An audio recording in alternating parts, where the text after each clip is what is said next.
किसी भी देश की उन्नति और पहचान उस देश के सुदूर इलाकों में रहने वाले आर्थिक और सामाजिक रूप से वंचित नागरिकों, जनजातीय तबकों और स्थानीय निवासियों के सम्मान और उनके चेहरे पर फैलती मुस्कान से तय होती है। राष्ट्रपति श्रीमती द्रौपदी मुर्मू, प्रधानमंत्री श्री नरेंद्र मोदी और जनजातीय कार्य मंत्री श्री अर्जुन मुंडा के नेतृत्व में जनजातीय कार्य मंत्रालय, भारत सरकार सफलता के इस लक्ष्य की ओर निरंतर अपने कदम बढ़ा रहा है।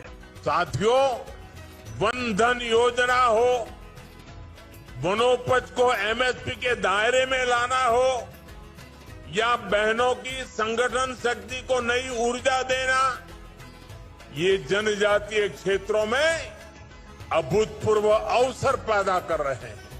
आदिवासी भाई बहनों की लगातार बेहतर होती जीवन गुणवत्ता में इन्हीं योजनाओं और उसके तहत उठाए गए कदमों का योगदान है। इस योजना श्रृंखला की कुछ बेहद महत्वपूर्ण कड़ियों में शामिल है प्रधानमंत्री आदि आदर्श ग्राम योजना और प्रधानमंत्री जनजातीय विकास मिशन। पीएम आदि आदर्श ग्राम योजना के तहत चुने गए गांवों को पूरी तरह से सामाजिक और आर्थिक रूप से समृद्ध कर उन्हें आदर्श गांव के रूप में विकसित किया जा रहा है। जनजातीय आबादी वाले गांव में इस योजना के माध्यम से स्वास्थ्य, शिक्षा, कनेक्टिविटी, आजीविका जैसे महत्वपूर्ण क्षेत्रों को बुनियादी ढांचे में भी शामिल किया गया है। प्रधानमंत्री आदि आदर्श ग्राम योजना इन 8 क्षेत्रों की कमियों को प्रमुखता से दूर करने पर ध्यान लक्षित कर रही है, जिनमें शामिल हैं सड़क संपर्क, दूरसंचार संपर्क, विद्यालय, आंगनबाड़ी केंद्र, स्वास्थ्य उपकेंद्र,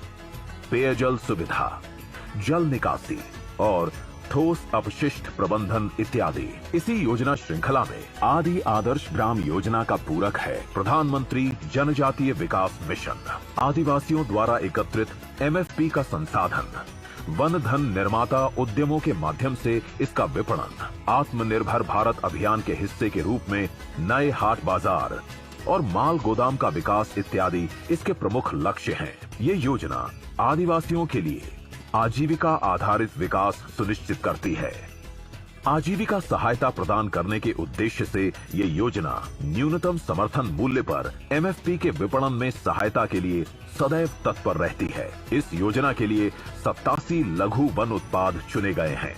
वन धन विकास कार्यक्रम के अंतर्गत कई एसएचजी समूहों को मिलाकर एक वन धन विकास केंद्र बनाया जाता है ताकि जनजातीय उद्यमों और कौशल विकास को बढ़ावा मिल सके। कौशल विकास में बेहतरी के लिए उसमें स्वदेशी ज्ञान और जनजातीय मूल्यों के मिश्रण पर भी भरपूर ध्यान दिया जाता है। इस योजना के अंतर्गत जनजातीय उत्पादों के विकास और विपणन के लिए संस्थागत सहायता भी की जाती है।